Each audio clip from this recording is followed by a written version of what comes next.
We're here in Split, in beautiful Croatia, at the 23rd World Congress of the World Society of Cardiothoracic Surgeons.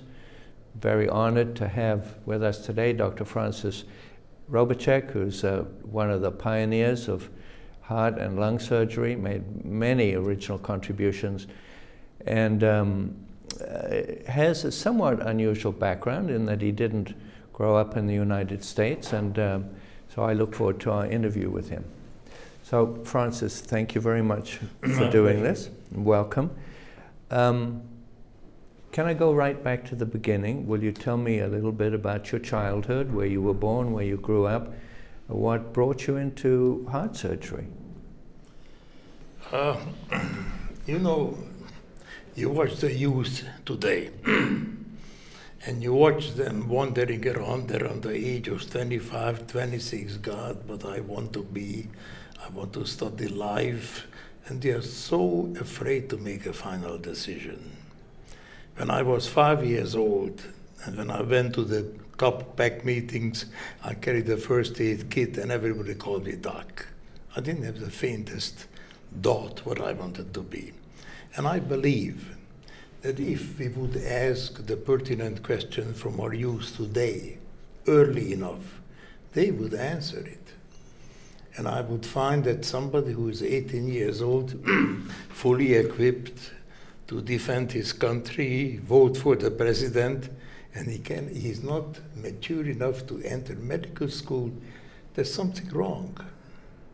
You know, I grew up in a time in Europe, and most of the places in Europe is still the same. We in the United States are the only country where you have to have 4 years of college to enter medical school. Nowhere else. And I believe when we complain of the quality of education, of the cost of education, to throw out 4 years college, and then you give us 2 years to train a cardiac surgeon, there's something wrong. Yes. Well, so that was really a different era. Things are changing a little bit, but probably changing too slowly. What brought you to the United States, and what brought you to heart surgery? What brought me to the United States is the same thing as the ancestors of the other 250 million people were brought to the United States. I wanted to have a better living to myself and my family. And at the time, I was also heavily pressed by the political situation. I'm a Hungarian.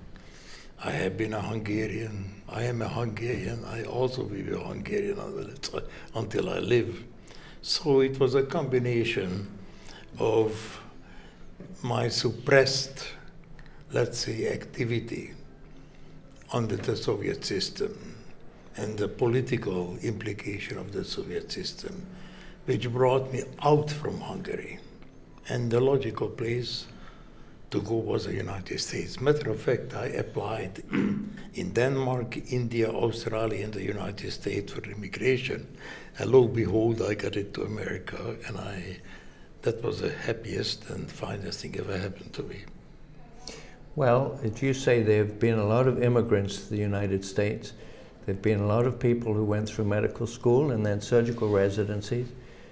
Very few people have accomplished what you've accomplished. Very few people have been as successful as you.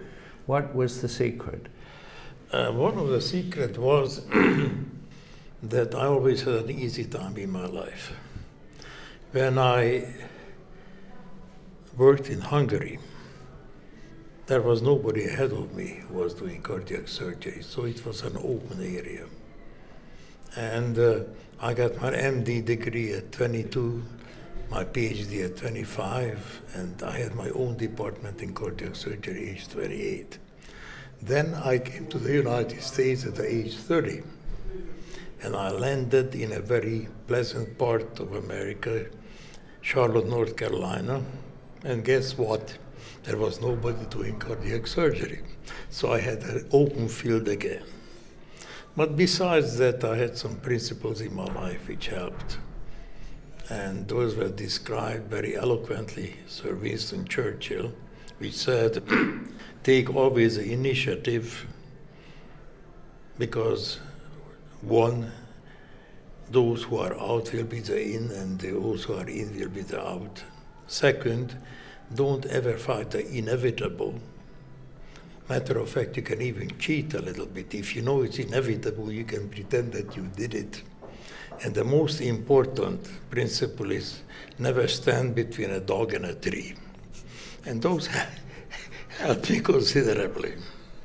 Well, I think you make light of your achievements. Very few people, even given the opportunities that you say you had, would have achieved what you've achieved. Let me add something.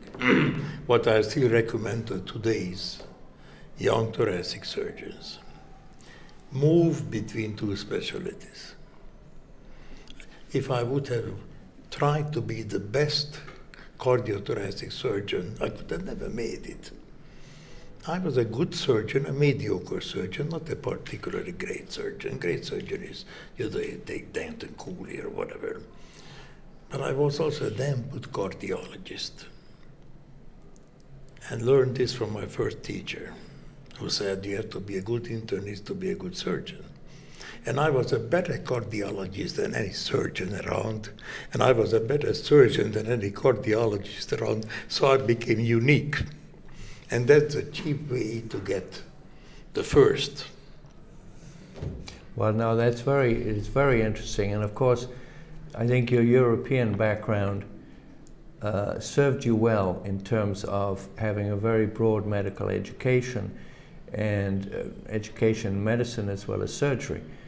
I don't think you're ever going to convince anybody you weren't a great surgeon, because you certainly were, and you made wonderful contributions. What single thing, you've made contributions across the board, but what most single thing would you like to say, I put my stamp on that, I helped train people in this? I think the most important thing maybe in my life, and you can write it on my tombstone. There is a guy who never refused services from anybody.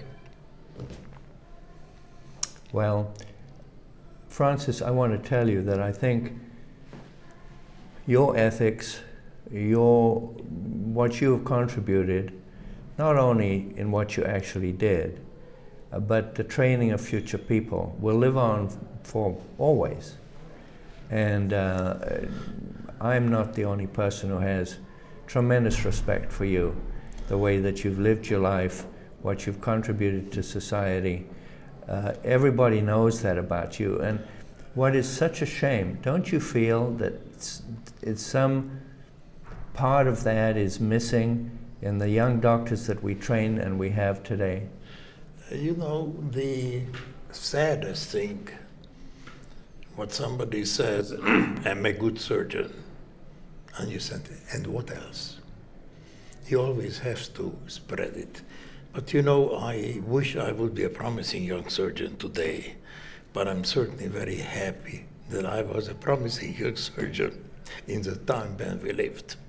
I think the time for great physicians, I'm sorry to say, is over. Because who was a great physician? A great physician was a good diagnostician. You know, the fine science of the Buchtalek science and the McDurney science and so on is gone. Nobody needs a good diagnostician anymore.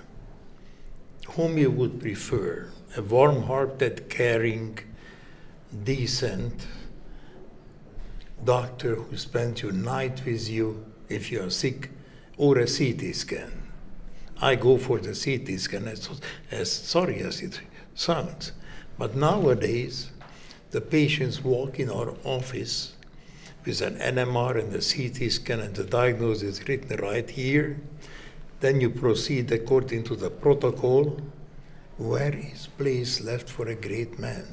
I don't implicate I was a great man, but in our times there was a territory for great people. we heard today's lectures of the glorious part of cardiac surgery. It ends. The glorious part of surgery, we are going to have a good surgeons, conscientious surgeons, but the great man, I think, is gone. Great men were, first of all, dictators. There is no place for them today. They were great diagnosticians, very little space left, good technicians, and even there we have a problem. You know, when we were getting older, our eye wasn't as sharp, our hand wasn't as steady, but we had a tremendous experience, a lifetime experience, and that made it up. Today, the technology changes every 5 years.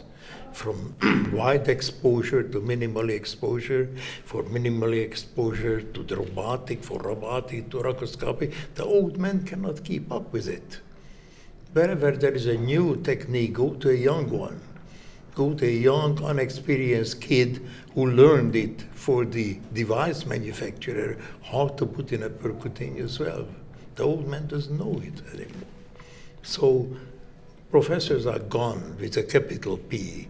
With a small p, they're good administrators, they may be good technicians. There are no place for great men anymore. The Lilleheims, the Blaylocks, gone. Yeah. Well, what hasn't gone, Francis, is the great pioneers who have contributed so much and have really spawned the next generation and the generation and the generation after that. And you are certainly one of them. And so, on behalf of the society, on behalf of humanity, and on behalf of me, thank you so much for everything you've done. You're very kind. Thank and you. I'm proud to call you and have been your friend. Thank you so much.